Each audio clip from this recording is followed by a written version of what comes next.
Hi, everyone. My name is Sunny Mullen. I am the Director of Outreach with Help Hope Live. Thank you for joining us this afternoon for our Hope Talk. We're going to give it a minute to let people get into the room before we get started. So hang tight and we will get started shortly. Thank you so much for being here today.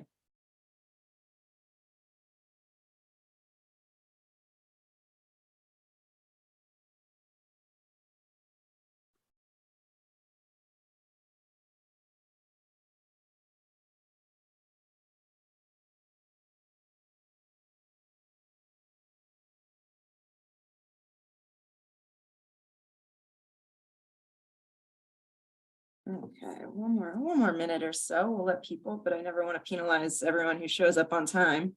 Um,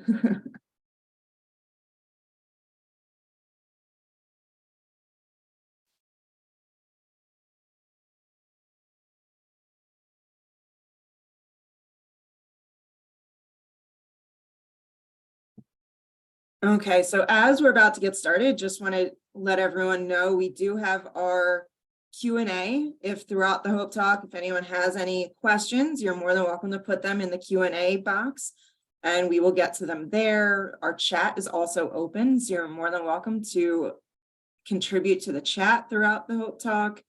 I will be launching a poll shortly as well, so we'd love to hear your feedback on that. And without further ado, like I said, I don't want to keep anyone waiting. I appreciate everyone for registering and joining us today. My name is Sunny Mullen. Again, I'm the Director of Outreach for Help Hope Live. We are a national nonprofit that assists individuals living with catastrophic conditions to fundraise in their communities for their medical expenses and related costs, such as home modifications. So I'm very happy to have joining me today two wonderful OTs and also home modification consultants. So we have Dawn Heiderscheidt from Aurora Independence and Sydney Marshman from Happy at Home Consulting.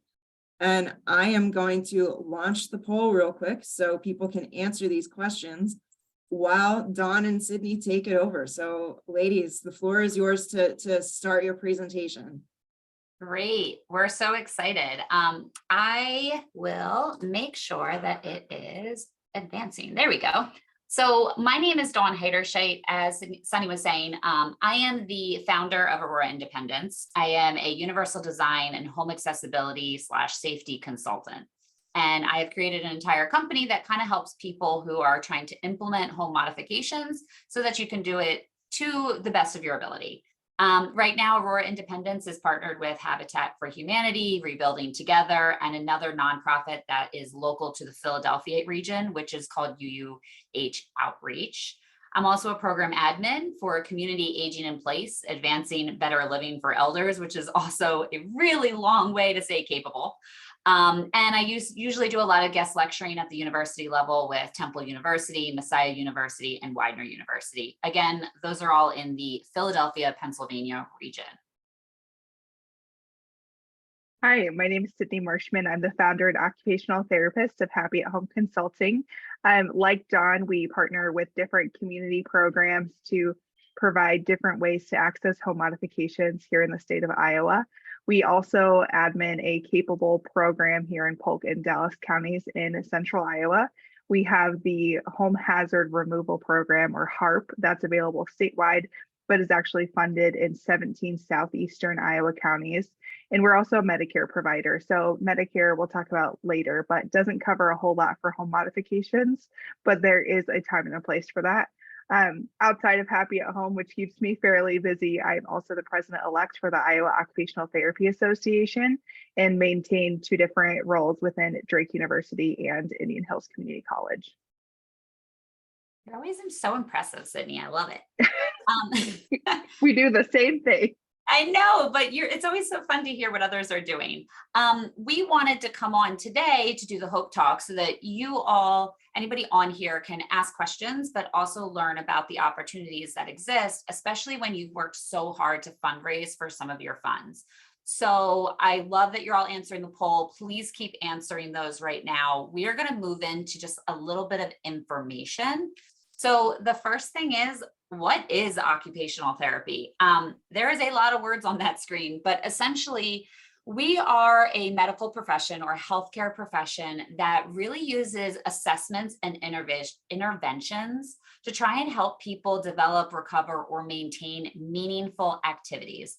So for us, meaningful activities is anything that you do to fill your day. So it could be as simple as like bathing or dressing, but it also could be painting or, I don't know, riding a bike or getting back to doing other activities that you'd like to get back to.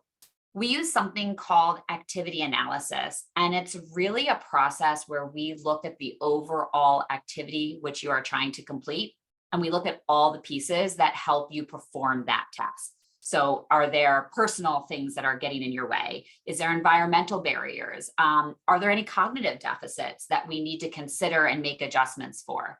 Really, we specialize in teaching and educating, and our biggest passion as OT and as a profession is to try to help support other people to participate in the activities that are really, really important to you, not to us, to you.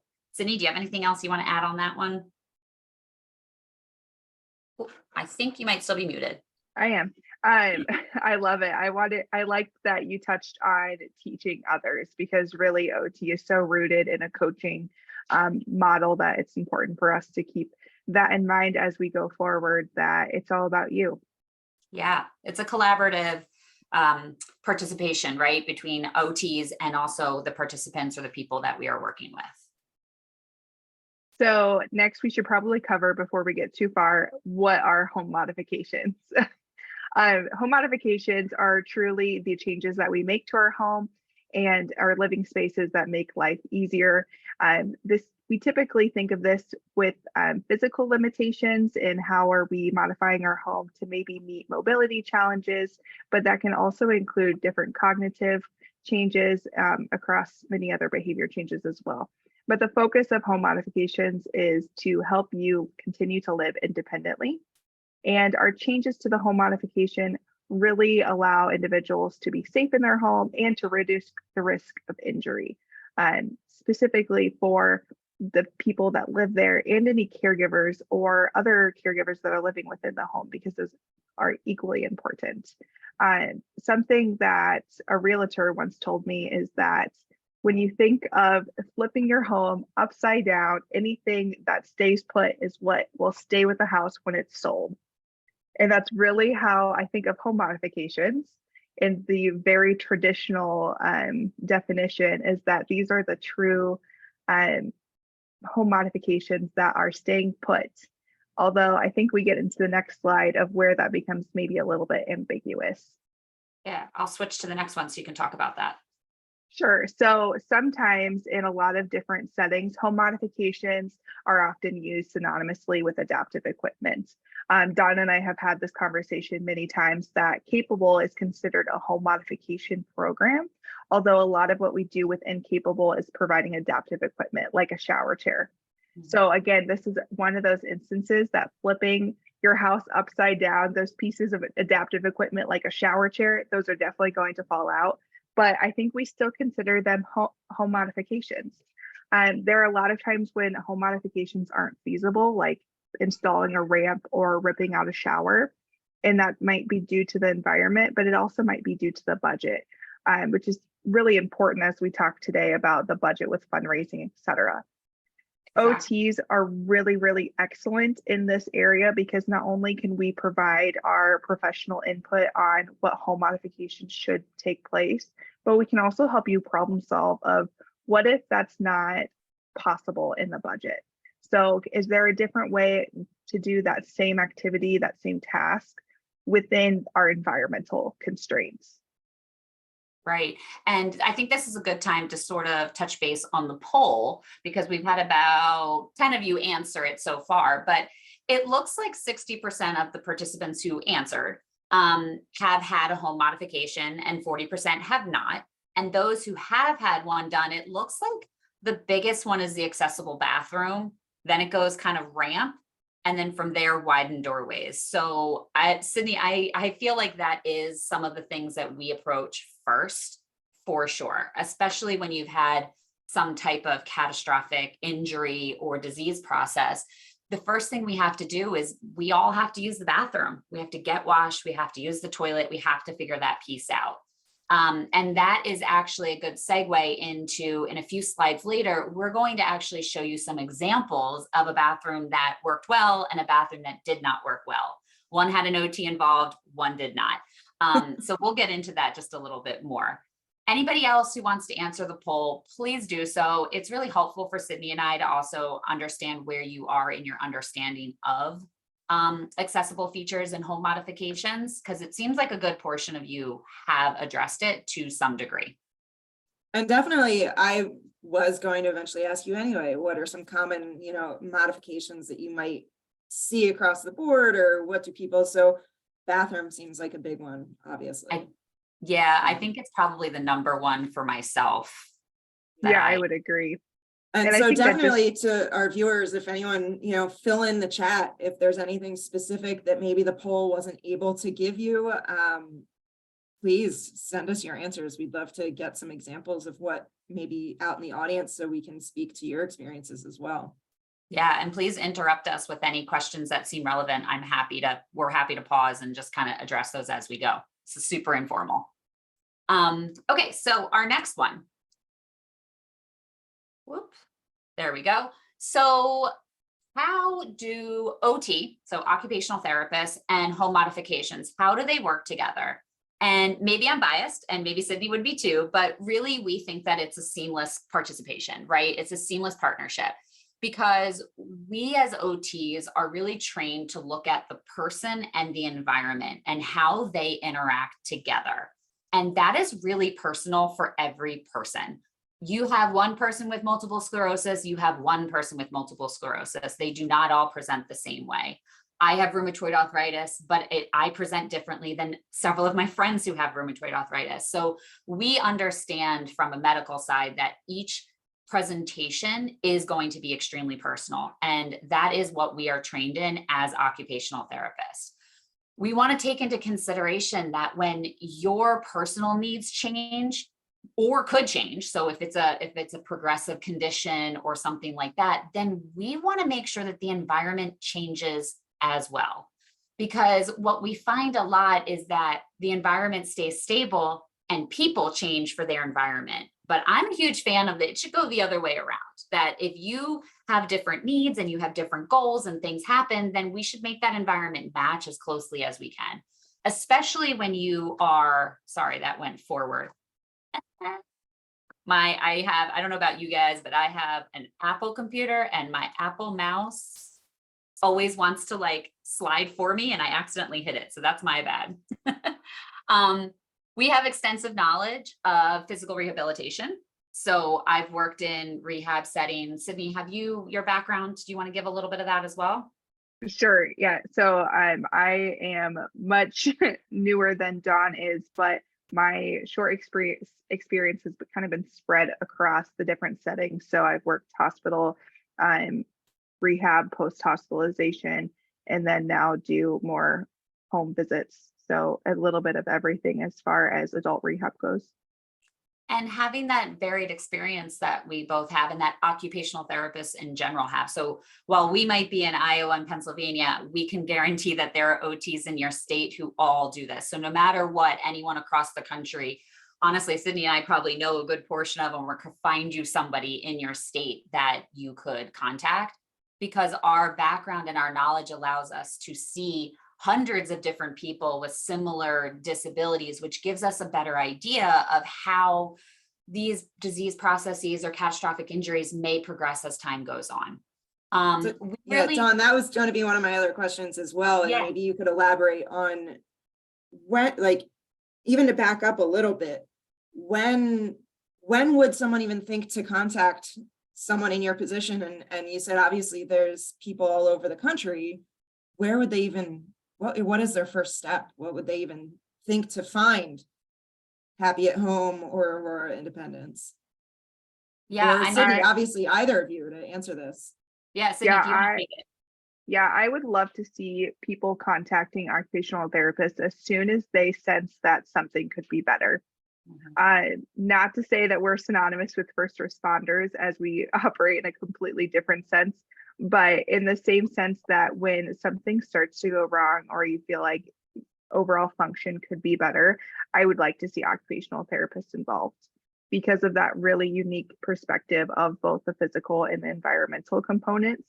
We can provide some really easy solutions, and it doesn't necessarily take a full bathroom remodel to improve your function and overall independence.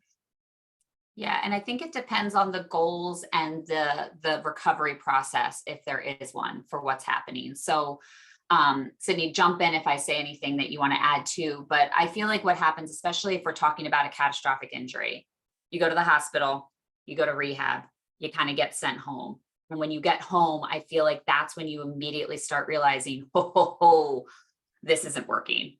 And you may not have an idea of what you need to fix. Honestly, that could be one of the first times to contact us. And again, like Sydney was saying, we may have solutions that are more temporary, because for some people who have catastrophic injuries or new diagnoses of disease processes, you're still going through a rehab process. So some of the function that you lost or that you think you're going to lose, that actually might come back. So sometimes even in that first year, 6 months, we're giving you, or we can provide you with adaptive equipment and home modifications that are kind of a high impact but low cost, so that you can have a really initial successful home experience. Because that first week home after anything, new diagnoses, injury, is the hardest. It takes time to adjust, and you're learning your new body, your family is learning new things, your caregivers might be new to you. So I agree with Sydney. I mean, as soon as possible, getting an occupational therapist in there. Well, not to interrupt, but what you just spoke about, giving the best impact at the lowest cost, is something that, Sydney, I don't know if you remember in our earlier conversations, you mentioned using your funds appropriately. And that is so really important to you guys. And so what does that mean? What does that mean to you? I mean, pretty much piggybacking off of what Dawn just said. Yeah, I think going back to Dawn's comment of low cost, high impact, I find that occupational therapists, we know our community resources really well, because we work with people across the spectrum from low income to high income. And especially as we're seeing some of those really temporary needs arise, we know where to look for low cost items, especially when we know that we're not going to need them forever. For example, a manual wheelchair. There are certain scenarios where it's very likely that you will not need a wheelchair for long term, that you just need one for short term. And it doesn't make sense to go out and buy a brand new one when you could loan one for half, quarter, a tenth of the cost, whichever.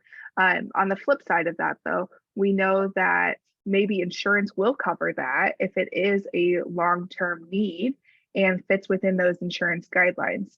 So it's nice to have that kind of go-to resource that knows where are the community resources, what will insurance cover, how do we get insurance to cover it, and when are neither of those an option, and when should we use our fundraised funds. Exactly. I was just going to say, and now if neither of those are an option, when you can come to Help Hope Live and start fundraising as early as possible, so that if neither of those are an option, you have funds available to make us an option with the funds that you've raised. And in this vein, for either of you, as we're talking about funding, a question that came up yesterday as I was talking to some of my coworkers about this Hope Talk was about grants or even getting these funded. Obviously, when you're coming to work with Help Hope Live, we're helping you fundraise. There's insurance and all of that. But do you guys know of any other, and granted, I know you are state specific, but if there are grants, or how do people tend to get these paid for? Are there grants that you know of, or programs statewide along those lines where people could go to apply? Yeah, I think absolutely. Go ahead. Sorry, go ahead, Dawn. No, you go.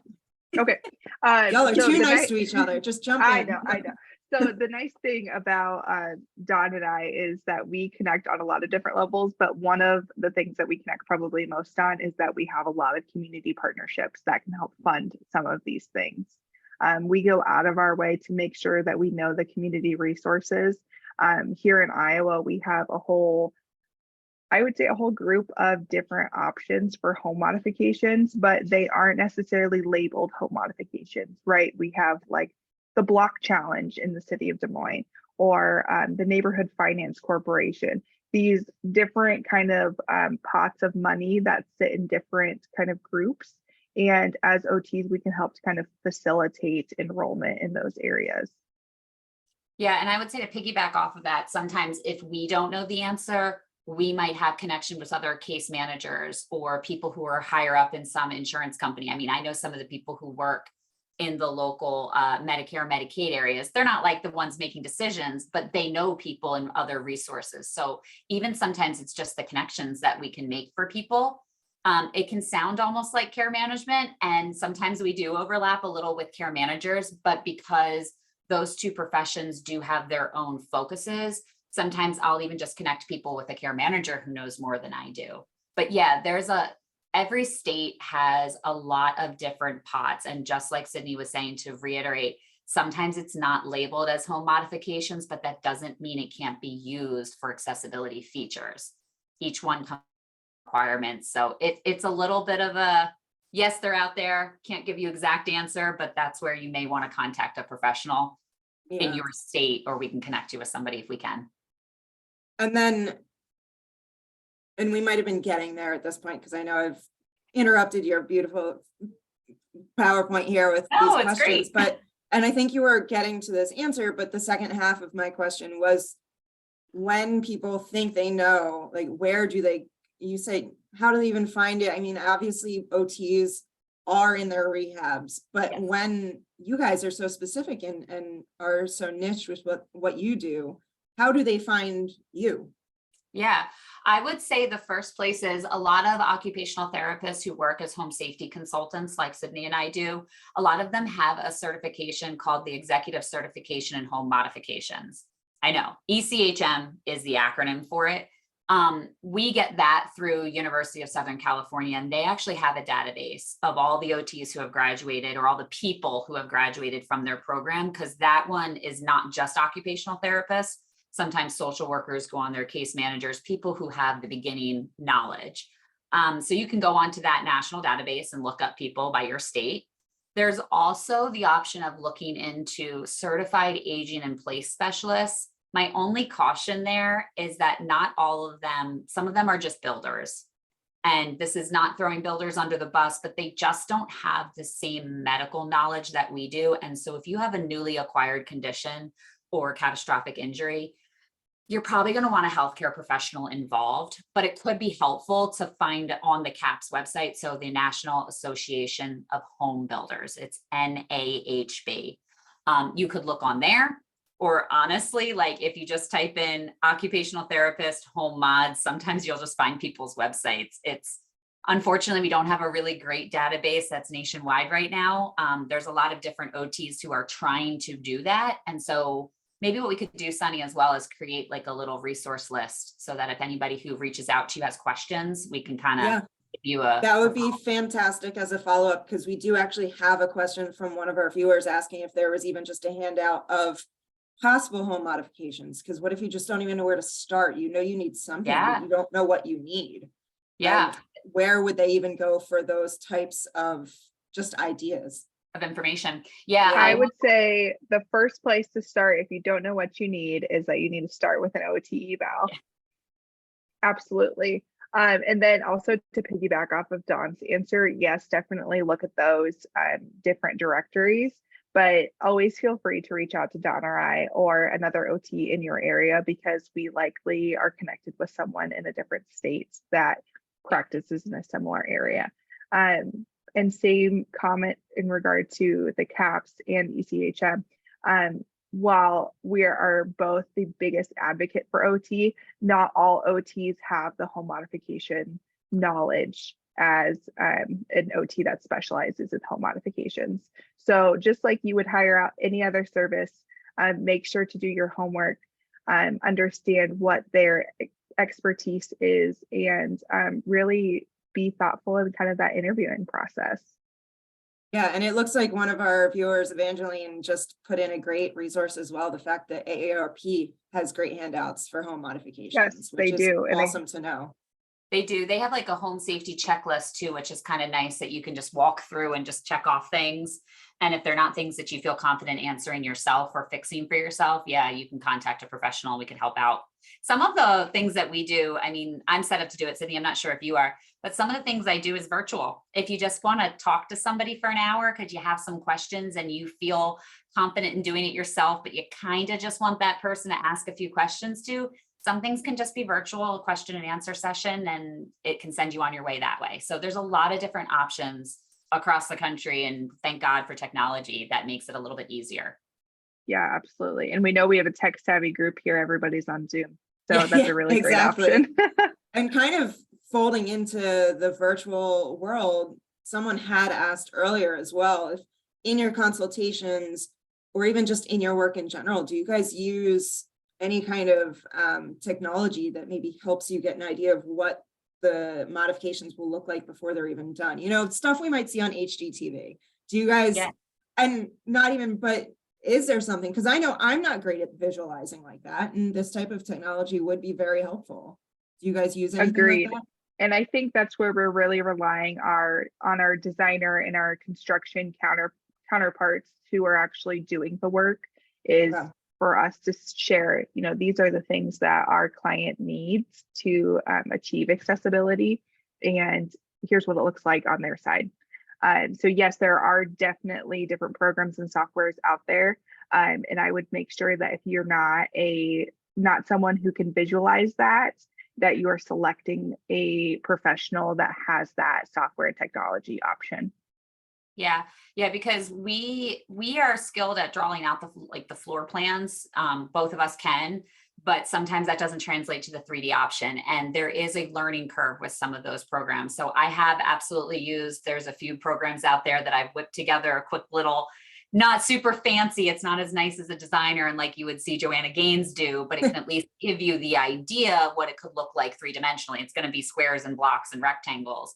But like Sydney said, this is where sometimes it is a collaborative teamwork. So we do have an example of how that works and what it looks like when it works well, where they may have more tech savvy options, because we are a little focused on the function side.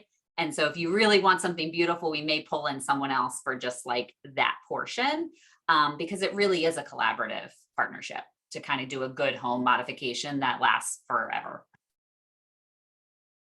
Yeah. Any other questions on this part? I think my other question that I had, and I think you're kind of answering it as well, is, you know, what are some just absolute general questions when people are going to modify their home? And I think this points to your bullet point number 3 here, and to kind of get us back on here is, what should you consider? What are those steps when, like Sydney said, you know something doesn't feel right? What are those next steps and next questions you should be asking yourself? Yeah, absolutely. I mean, I would say it comes down to trying to figure out, what did this diagnosis or injury, how did it impact your life? Now, anyone who has some of those injuries, they know themselves best. So number one, we're going to ask you, what's hard? You know, is it pulling your pants on? Is it going up the stair? I don't know. You may have some weird answer that I've never even thought of. And so it's really about taking stock of yourself. What are the pain points during your day? The things that take longer than they should, or take longer than they used to, even within your injury recovery or your disease process. So say you've had something for 15 years and you used to be able to bathe really well, and now bathing is taking 15 extra minutes longer. Maybe that's a point that you want to start considering that. And then usually what questions we have are, people are asking things like, how can I, not waste all my energy trying to do the things that I need to do? So cooking, cleaning, the things that you kind of have to do daily, because they want to have the energy to do the things that they would like to do. They want to go visit friends. They want to get out into the community. They want to relive their life, right? We all do. And so sometimes it's just a matter of addressing that and doing stock with yourself, sitting for 15 minutes. What do I hate doing during the day? What is too hard? Maybe that's the place that we'll start. I think that answered that question. I think so. And I think you made a great comment that it's not necessarily that you can't do it, but it's, what do you not like to do and what's hard to do. Yep.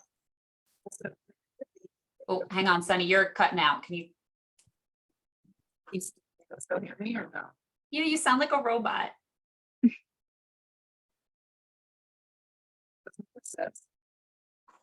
Is it just me? Nope, it's definitely on my end too. Okay. All right, how You might about have to put your questions in the chat. yeah, we'll move on and we'll try again. Yeah.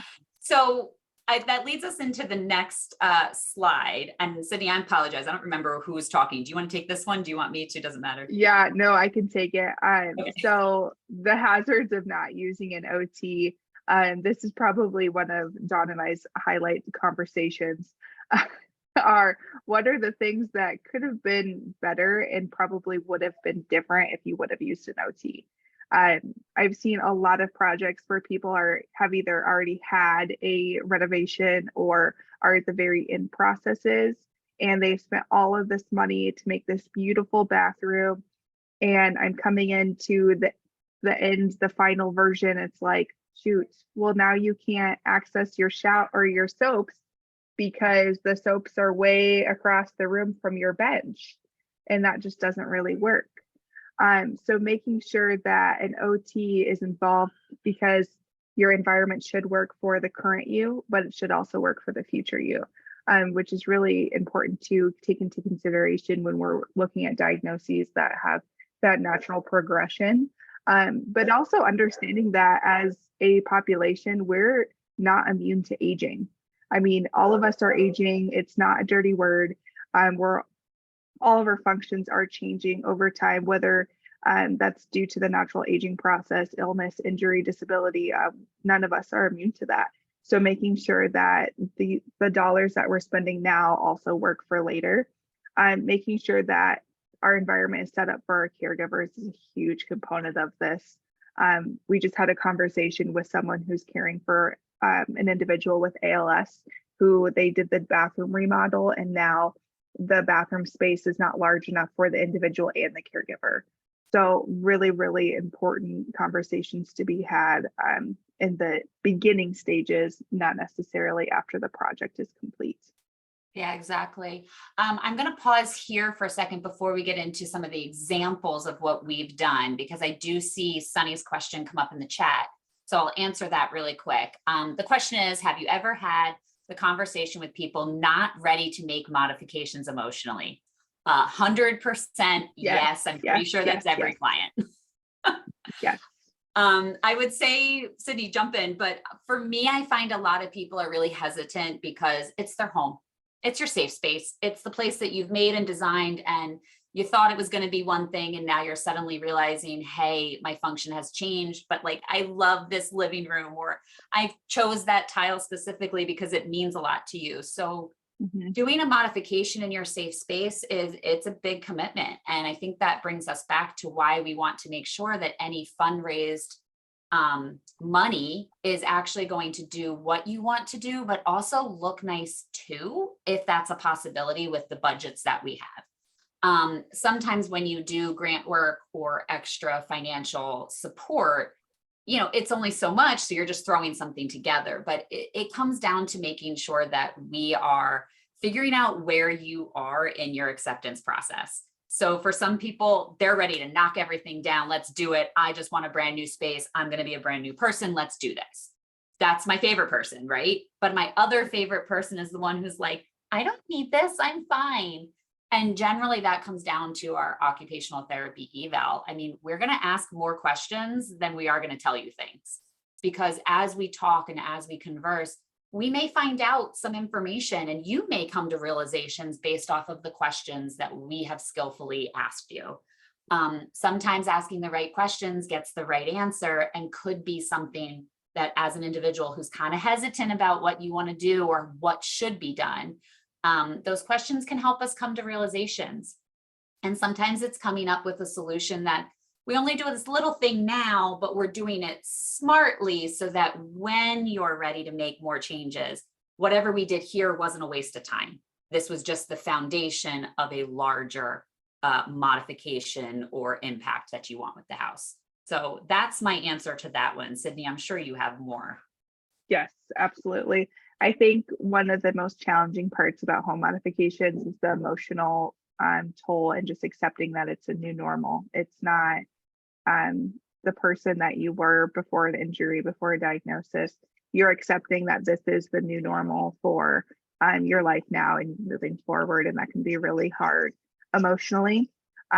In Don's comment about making sure whatever modification we're going with now works for later, it's really important to think of, trialing something. One of my favorite cases was an individual who wasn't ready for a walk-in shower. Totally fine. Tub showers can be worked through, and something that we provided her was a tub clamp grab bar. So a grab bar that kind of sticks up, but it clamps on the side of the tub. It's not maybe my favorite tool, but it'll work for a lot of different scenarios. In that process, in her trialing how life-changing that was, literally this is like a $50 piece of equipment. She actually ended up moving forward and ripping out her tub shower because she realized how life-changing having a simple modification was. Yeah. Awesome. So why don't we get into some examples of a bathroom that my client got, and I came in as an advocate to help them correct some issues because they had used some personal funds to actually get one of those amazing. I love them. I actually think they're really great. Some of those one-day bath installers that are just going to like rip it out and get it done. Everything's sort of prefabricated. There's this time and a space for them for sure. But this one in particular didn't go well. And looking at the picture, you may be wondering why. It looks wonderful. That's ADA compliant. Everything's lovely. But this is where occupational therapists can put the pieces together. We really start to bridge the gaps between what somebody wants, what someone needs, and what someone thinks that they want or need, because we can really pull that piece together. So as you look here on the far right-hand side, you'll see a blue handled suction grab bar. Hate them. Don't use them. Please don't ever do them. They have it in there right now because they realized very quickly within 2 or 3 days of install that they actually needed something on that side, and the company had never installed something. They did like the bath bench because they thought this is going to be wonderful. We're going to have a built-in bench. We have all of these needs, but it turned out that the bench was causing people to slide off of it and get stuck on the floor of the bathroom. Because ADA benches are wonderful in public spaces, but that's the thing about ADA. It is for public spaces. It is not for your personal home. Personal homes should be personal. So some backstory on this family is there were 3 people using that restroom. One was an able-bodied caregiver, so the care partner. One was an older gentleman who has multiple sclerosis and was primarily wheelchair bound, but would sometimes use a rollator. And the other piece was that there was another son that has epileptic seizures and has had them since he was a child. So he has some cognitive stuff, but he always has his seizures in the shower for some reason. It's something about the warmth. He would almost always have a seizure. When they got the bathroom installed, the company looked only at the father because of the funds that they were getting from the Multiple Sclerosis Society. The company and the family were trying to focus on that father's function. But when there are 3 people using a bathroom with 3 entirely different needs, you really do need to consider all 3. And so what ended up happening is that the son or the brother who has epileptic seizures and almost always has them in the shower, he was having a seizure, sliding off that bench, falling to the floor and getting stuck under the bench. He was 6'5". And his brother, the care partner who was taking care of his brother and his father, he's a big guy, he's strong, but he couldn't get his brother up off the floor.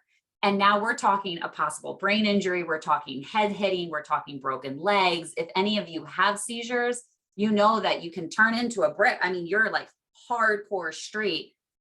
I've seen broken bones from seizures when the environment isn't wide enough to create the space for that body to exist in while it's going and completing its seizure.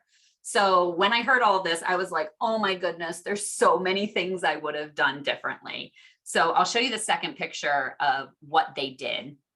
I apologize because I do not have the finished product, but I can tell you what we ended up fixing. So this is the second angle. So the father was primarily using this toilet. The other brother, actually, they had one powder room that had a higher toilet. So brother with epileptic seizures was using a different toilet. So again, father would use the toilet. He'd kind of use these little mini grab bars, and he would transfer himself over to that bench. He did not have very good trunk control, which is why he was always in a wheelchair, because the back would always give a little extra support. And so he had the same problem in the bench. He would feel like, because they have to angle it for water management, and it's just a little bit, but it was just enough for him to feel like he was constantly going to be sliding off that bench. And sure, they have grab bars that he could hold on to, but it's really hard to bathe yourself gripping onto one grab bar and trying to wipe the rest of you. When he has good sitting support, he's independent with bathing. He can figure it out. He can stand up long enough to get to all like the private parts. And he ended up needing max assist to shower because his son would have to come in, support both his feet to keep him from feeling like he was going to slide off that bench. So what I ended up finding out, I asked both people to transfer in and out of that shower when I came out to do my consult. I said, okay, we need a grab bar on the right. I want it to be 24 inches, not this little 12-inch, 18-inch thing, because father's 5'5", son's 6'5", or yeah, 6'5". That's a completely different height. They're both going to grab that bar in completely different spaces. On the left-hand side, and these installers were certified aging in place specialists, so in theory, they should have known this, but they only put that 12-inch grab bar thinking, oh, well, dad's bicep is about where we want that grab bar to be. And I was like, yeah, but what about the son who also uses this bathroom? So when they came out to do the install, they ended up taking out the bench. They removed the whole back panel. We installed a much taller grab bar on the left-hand side as well. I had them install a 24-inch grab bar. We took out the bench, and I actually went and did a lot of research, and I found them a removable shower chair that would allow the son, who is so tall, to have a seatbelt. So if he did end up having a seizure in the middle, he would be strapped in at his waist so that he couldn't do the full board and slide off the bench. It had a sliding feature on it so that father could actually slide from his wheelchair or get a little easier from the toilet onto the rotating seat of the shower chair, flip himself around, and then slide into the bench. And it works great. And then the son, the care partner, who has absolutely no mobility issues, he just takes the shower chair out so he can just shower in the shower. It ended up working perfectly because it addressed all three levels, versus when they came out, they were only looking at the one client, and they didn't do a very good job at that. So I actually went to the company. I kind of threatened them. I was like, what you guys installed was not right. You're opening yourself up for a lawsuit. You should never have installed it. And the response I got back was, well, my mother has multiple sclerosis. I designed what she would like. So if you can't tell, I'm like, it doesn't matter. Whatever your one diagnosis is, that's your diagnosis. That is not everyone's. And it really, really does need to be extremely personal. So this was an example of something that we came in and we actually helped correct. I love this example because I think it's a really good point where that home modification is also adaptive equipment and they're synonymous. Yes, Let me try again. I can hear you now. You're still a little robotic. Write it in and we'll answer. Write it in. Dawn, do you want to talk about your the 45-degree angle grab bar? Yeah, I hate those. Is that what you mean? You do. Yep. So my thing with diagonal grab bars is I find that depending what your condition is, it can actually put a lot of stress on your wrist, because when you have a straight grab bar, you can just grab with your wrist, right? Or if you have a horizontal grab bar, you can kind of like use your shoulder, use your elbow to kind of get you up.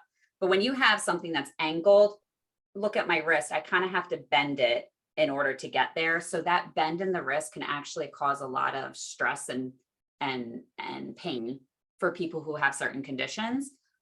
Also, I don't think because of that, it doesn't necessarily age with you well. It may work great the first 5 years you have it, but by year 6, if you've got like a shoulder injury or your wrist starts getting worse or something like that, then we want to make sure that we're addressing that.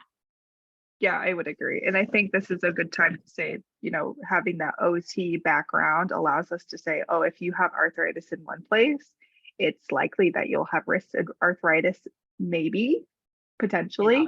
And that deviation, that lack of neutral wrist positioning can really be a hazard for a lot of people. Sunny said that we only have 10 to 15 minutes left. Wow, that went really fast.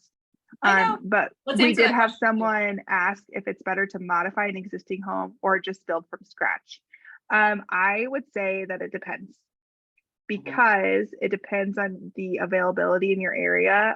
Dawn and I recently talked about the difference in new construction. In Iowa, we are not landlocked, so having a new construction is definitely feasible. In Philadelphia, new construction is much harder to come by. I also think it probably depends on your budget and also your builder, if you've selected one. There are some builders that are much easier to work with than others, some that I would say specialize in custom homes versus here select from one of our 5 build options. So really looking at all of your resources and how they align to fit your goal areas.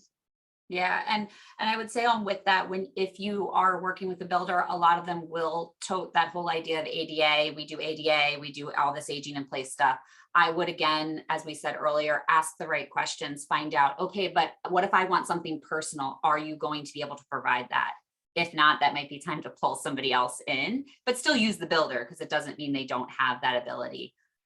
With that, there is a really good example. We had a client who in Philadelphia and the Northeast in general. So I don't know, East Coast, even potentially where you live there, we're older part of the country. So there's a lot more development, a lot less land that's affordable. And so I had a client who was looking to live on a house that had a single level setup. She wanted a bedroom, bathroom, everything on one floor because she has multiple sclerosis. She's okay now, but she was planning for her future. Turns out there was absolutely no house, especially with our housing market and interest rates and inflation. So it actually ended up being cheaper for her to add an addition onto her existing house. And her plan is to just not use her second story basically ever once this is done. It's going to be a highly personal decision, maybe talking to a realtor, maybe pulling in an OT, finding out what modifications would need to happen to your current home to make it work versus what's out on the market. And it could change based on the market. So it's a kind of wishy-washy answer, but it's the best one that we can provide for right now with that.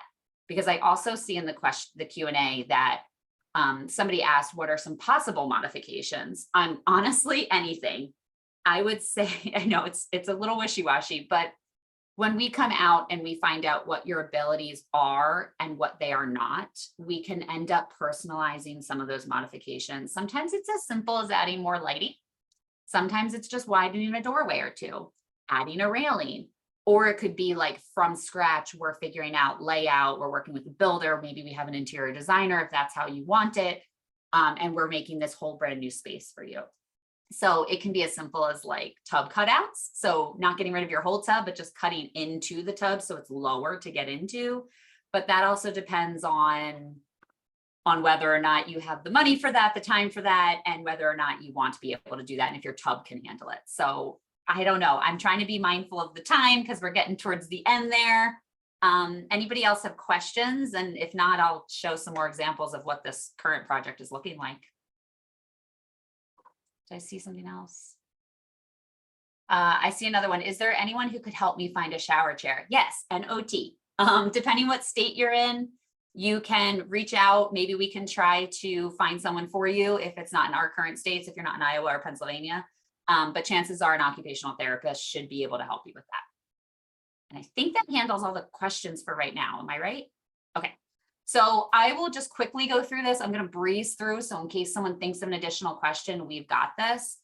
This is my client with MS. Her original, the builder had decided to do this, this layout because her needs, her wants, and her like must-haves were walk-in closet. She wanted a double vanity and she wanted a shower that was going to be able to fit a wheelchair or a shower chair because she knew that she was eventually going to need it. Through discussions with her, I ended up giving her a different suggestion because I realized that the way that the builder had worked it, she wasn't going to get her double vanity, which was like at the time a must have. So I reworked it just a tiny bit, but it brought up the idea that this closet while walk-in was going to be really tight if one day she ever needed an electric wheelchair or if she was going to have a caregiver. So we ended up talking with an architect, and through the architect, her and me, we've made this whole brand new layout. So for anyone who doesn't know how to read layouts, this is her entrance, and I do have some pictures. This is going to be her sink to I guess the right. Then it would be her toilet, and then she was going to turn a corner in order to get into the shower space. Because what we ended up realizing is that while she wanted a walk-in closet, what she was really looking for was the storage of it, not necessarily the experience of walking into like a cave-like closet. So once we realized that, we were able to rework her whole space. Again, this took an architect, an OT, and the builder. The builder was the one who ended up creating some of these layout designs for us, and we kind of went back and forth. I'm just making sure. Any other questions before? Okay, I'll pause there to answer those. So it looks like we have a question about, can you talk about adding ramps to a home, especially the metal ones versus built ones? Sydney, do you have any intake on that? Because I have some thoughts, but I don't want to monopolize the conversation. Yes, very brief input. So metal versus built, I think it depends on what your funding source is, because there are some programs, I'm thinking specifically Habitat for Humanity, that a lot of their chapters don't do the metal ones, as it's cheaper for them to do the built ones. So that's fine. There's also, I think, a difference in footings and how they're installed. So I would just be thoughtful of the install piece. But the most important thing to consider with ramps is the planning component, in my opinion, because generally ramps we need built at a ratio of, for every inch of rise, we want 12 inches of run. And that's why you see ramps become very long. But that is ideal for any sort of mobility device like a wheelchair, walker, etc. We can do some ramps, again, depending on the funding source, down to a 1:8 ratio, which can help with some of that space piece, but just be thoughtful of that and who's actually building the ramp. Yeah, and I was going to say, with that piece, when we change that, however tall it is for however long, it also depends on what kind of mobility devices you're using, what your caretaker's abilities are, and what your abilities are. Because some people who use electric wheelchairs, they're too heavy. They need to have a longer ramp, but things like that. Whereas somebody who's manual, they may have a really strong upper body. They just may not have their legs, in which case they may be able to handle a different rise or run versus someone else. Or your caregiver is your 80-year-old grandmother. She's not going to be able to push you up a really steep ramp. So we might need to do the longer one that way. There are companies that specialize in ramp installs. I do think that they're absolutely wonderful. A lot of them have a lot of training, but sometimes having that OT aspect can help you figure out where we can make adjustments, because some of the companies don't have the level of medical training. So if you need to have something personalized and adjusted just a little bit, sometimes having the OT on the planning part can really help make that difference. Yes, and then my last thought about ramps, sorry, also okay. consider the region that you live in, right? So the regions that experience all seasons, you're going to have to upkeep a wooden ramp a lot more than a metal ramp. And the other Q&A comment was, consider that the ramp needs to be wide enough as well to make sure that no one's falling off the side. Yes, of course. Yeah, and that the turning radius is wide enough. So some ramps end up being one direction, they kind of turn and they go a different, and that's for space saving reasons. We have to assess what that turning radius is based off of your mobility device, based off of your abilities, cognition, all of that kind of stuff. So there is no one size fits all ramp. It really should be a training process, and really should be looking at all of your abilities before we install something there. I see another question that says, would OTs be able to help with automated type mods? So like, I'm assuming that means like smart tech, age tech. Yes. Yes, absolutely. We do a lot with like augmented communication devices. So if people are having difficulty speaking, we can help figure out which kind we should use, or we're going to connect you with resources such as speech language pathologists who know even more than us. Sometimes it's just a matter of talking with the builders during the modification to make sure that the right electricity is installed. We consider all of that too, so that in case you want to use automated devices or things that are going to require a network, things like that. We may not do the actual installs, but we definitely have an opinion on the input for that.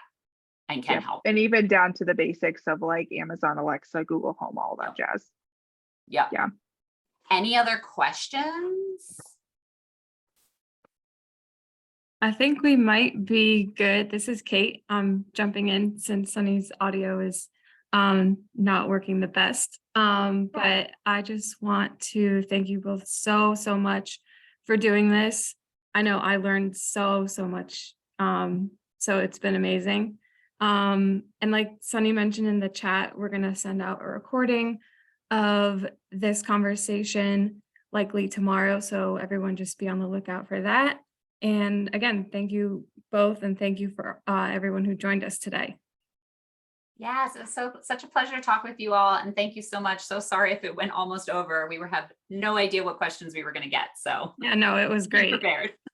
Yeah, we appreciate Thank it. you all. And if you have any additional questions, or if you on your organization side keep getting the same questions, let us know. I think Sydney and I would be more than happy to throw together some sort of like PDF or quick handout outside of what Okay. we agreed to, so that we Yeah. can. That sounds Okay. great. If we get any questions, we'll definitely let you know. Yes, and then I sent you the links for the executive certificate directory, the CAPS directory, as well as Easter seals that provide some of those equipment checkouts. Yes, I saw those. So we can include that in the follow-up email as well, hopefully. Love it. Great. Awesome. Thank you, guys. Everyone, thank you. Thanks.